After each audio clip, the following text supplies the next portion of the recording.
Assalamualaikum sahabat semua, selamat datang dan selamat bergabung kembali di channel Tias Widyaningsih. Kali ini saya akan membahas soal kompetensi pedagogik. Terima kasih untuk sahabat semua yang sudah mendukung channel ini. Bagi yang belum subscribe, silakan klik tombol subscribe-nya. Jangan lupa juga like, komen, dan share. Terima kasih. Soal pertama, perhatikan pernyataan berikut. Jika sebuah respon menghasilkan efek yang memuaskan, maka hubungan stimulus-respon akan semakin kuat. Sebaliknya, semakin tidak memuaskan efek yang dicapai respons, maka semakin lemah pula hubungan yang terjadi antara stimulus-respons. Merupakan teori belajar behaviorisme. A. Law of effect. B. Law of readiness. C. Law of exercise. Atau D. Law of responding conditioning. Oke, mari kita pahami terlebih dahulu hukum belajar berdasarkan pendekatan behaviorisme. Yang pertama, ada koneksionisme. Ini menurut Thorndike. Hukum koneksionisme ini Thorndike cobakan pada binatang kucing, yang kemudian menghasilkan beberapa hukum. Hukum yang pertama, law of effect. Artinya bahwa jika sebuah respons menghasilkan efek yang memuaskan, maka hubungan stimulus-respons akan semakin kuat. Sebaliknya, semakin tidak memuaskan efek yang dicapai respons, maka semakin lemah pula hubungan yang terjadi antara stimulus-respons. Kemudian, hukum yang kedua, law of readiness, artinya bahwa kesiapan mengacu pada asumsi bahwa kepuasan organisme itu berasal dari pendayagunaan satuan pengantar atau conduction unit, di mana unit-unit ini menimbulkan kecenderungan yang mendorong organisme untuk berbuat atau tidak berbuat sesuatu. Kemudian, hukum yang ketiga, law of exercise, artinya bahwa hubungan antara stimulus dengan respons akan semakin bertambah erat jika sering dilatih dan akan semakin berkurang apabila jarang atau tidak dilatih. Kemudian ada juga teori classical conditioning. Ini dilakukan oleh Ivan Pavlov. Dia melakukan percobaan terhadap anjing. Hukum yang dihasilkan dari percobaan tersebut, yang pertama, law of responding conditioning, yakni hukum pembiasaan yang dituntut. Jika dua macam stimulus dihadirkan secara simultan, atau yang salah satunya berfungsi sebagai reinforcer, maka refleks dan stimulus lainnya akan meningkat. Kemudian hukum yang kedua, law of respondent extinction, yakni hukum pemusnahan yang dituntut.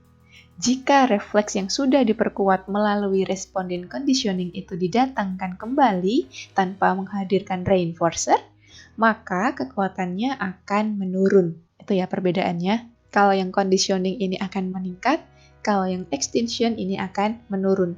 Kemudian teori yang ketiga ada operant conditioning yang dilakukan oleh B.F. Skinner. Dia melakukan percobaan terhadap merpati dan tikus. Hukum yang dihasilkan yang pertama, law of operant conditioning, yaitu jika timbulnya perilaku diiringi dengan stimulus penguat, maka kekuatan perilaku tersebut akan meningkat. Kemudian, hukum yang kedua, law of operant extinction, yaitu jika timbulnya perilaku operan telah diperkuat melalui proses conditioning, itu tidak diiringi stimulus penguat, maka kekuatan perilaku tersebut akan menurun bahkan musnah. Ini cara menghafalkannya mudah ya. Kalau yang operant conditioning ini akan meningkat, kalau yang operant extinction ini akan menurun bahkan musnah. Itu dia beberapa teori tentang hukum belajar berdasarkan pendekatan behaviorisme. Namun masih banyak sekali hukum belajar yang lain yang para ahli kembangkan selain 3 ahli yang sudah dicantumkan di sini. Kembali lagi ke soal yang tadi. Oke, maka jawabannya adalah iya, yang A, law of effect. Lanjut ke soal nomor 2. Cermati pernyataan berikut. Kesiapan mengacu pada asumsi bahwa kepuasan organisme itu berasal dari pendayagunaan satuan pengantar atau conduction unit, di mana unit-unit ini menimbulkan kecenderungan yang mendorong organisme untuk berbuat atau tidak berbuat sesuatu. Merupakan teori belajar behaviorisme: A. Law of effect, B. Law of readiness, C. Law of exercise, atau D. Law of correspondent conditioning.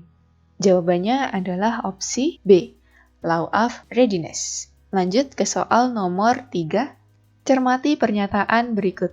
Jika timbulnya perilaku diiringi dengan stimulus penguat, maka kekuatan perilaku tersebut akan meningkat. Merupakan teori belajar behaviorisme: A. Law of Respondent Extinction, B. Law of Operant Conditioning, C. Law of Exercise, atau D. Law of Respondent Conditioning. Oke, jawabannya adalah opsi B, Law of Operant Conditioning. Lanjut ke soal nomor 4.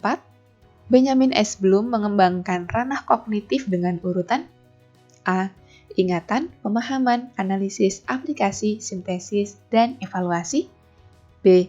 Ingatan, pemahaman, aplikasi, analisis, sintesis, dan evaluasi.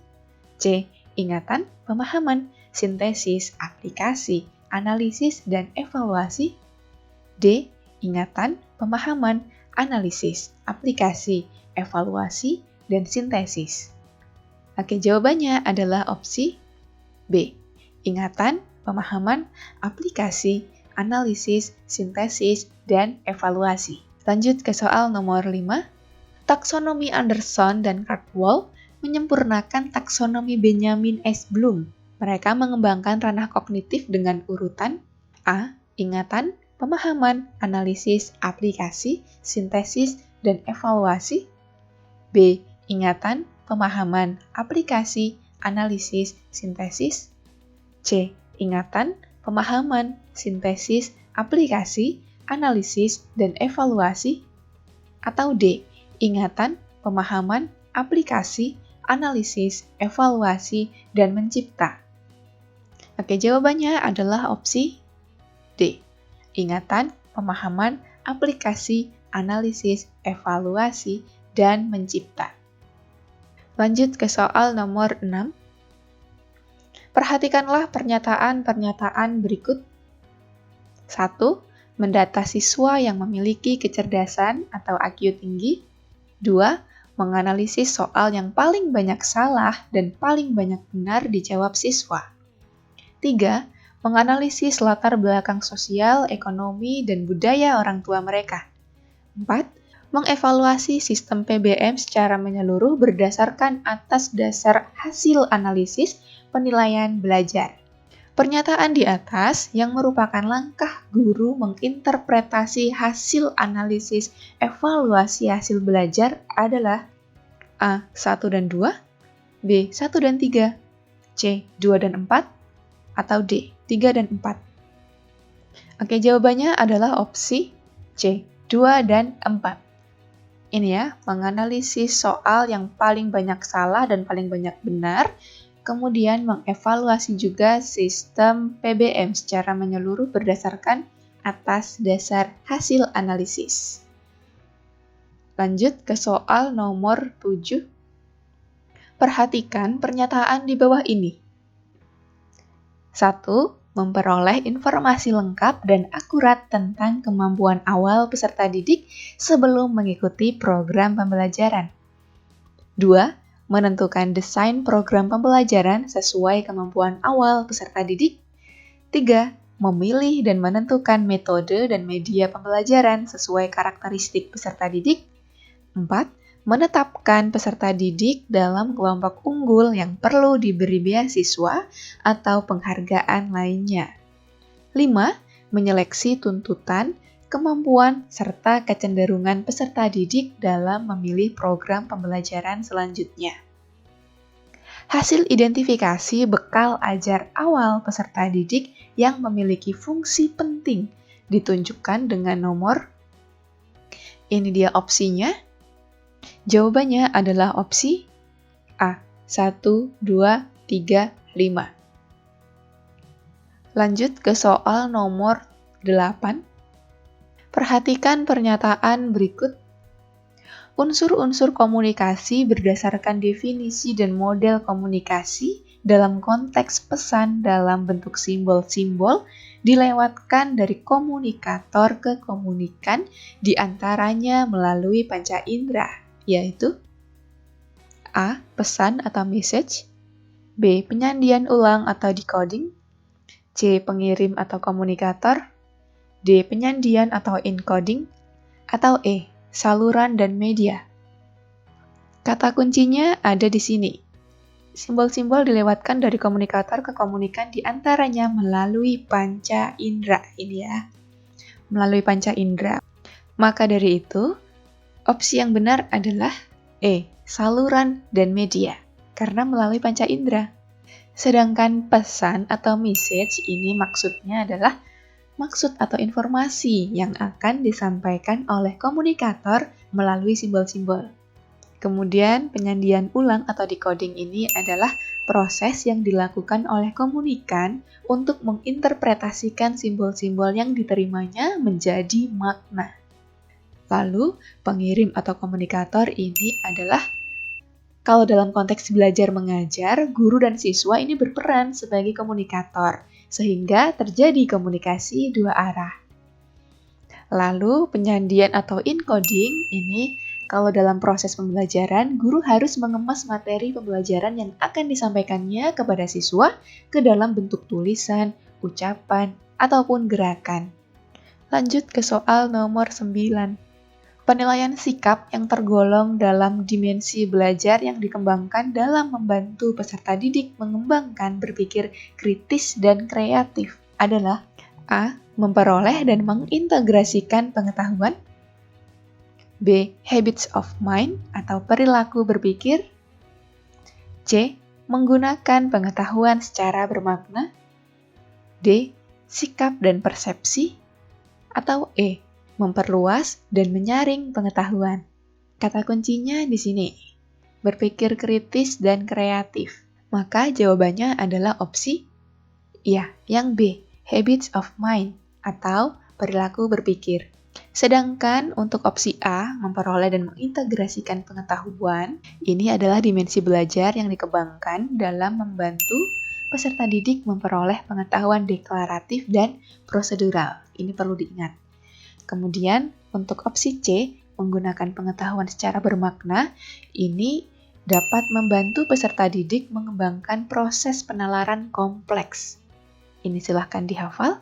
Kemudian, untuk opsi D, sikap dan persepsi, ini membantu peserta didik mengembangkan sikap dan persepsi positif tentang iklim belajar di kelas dan tentang tugas-tugas belajar di kelas.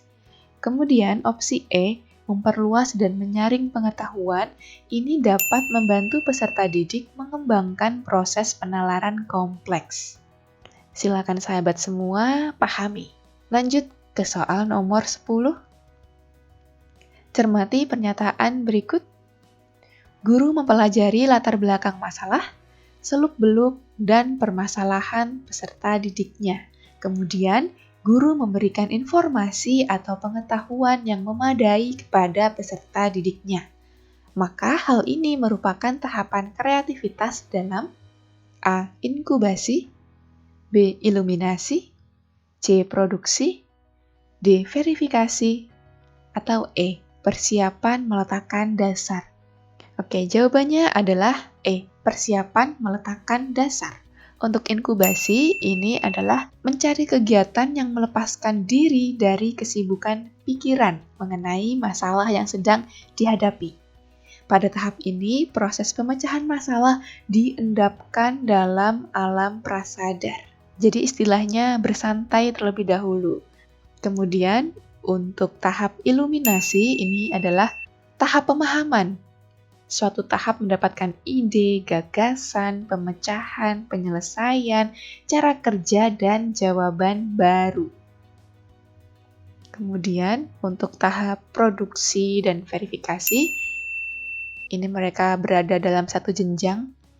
Verifikasi serta produksi ini tahap di mana Guru menghadapi dan memecahkan masalah-masalah praktis sehubungan dengan perwujudan ide, gagasan, pemecahan, penyelesaian, cara kerja, dan jawaban baru. Pada tahap ini dilakukan langkah-langkah untuk mewujudkan ide dan gagasan kreatif menjadi karya kreatif dan inovatif. Oke, kita perlu ketahui bahwa menurut Wallace, keberhasilan orang-orang kreatif dalam mencapai ide, gagasan, pemecahan, cara kerja, dan karya baru biasanya melewati beberapa tahapan. Nah, tahapan tersebut diantaranya yang pertama, persiapan meletakkan dasar. Ini adalah tahapan yang pertama.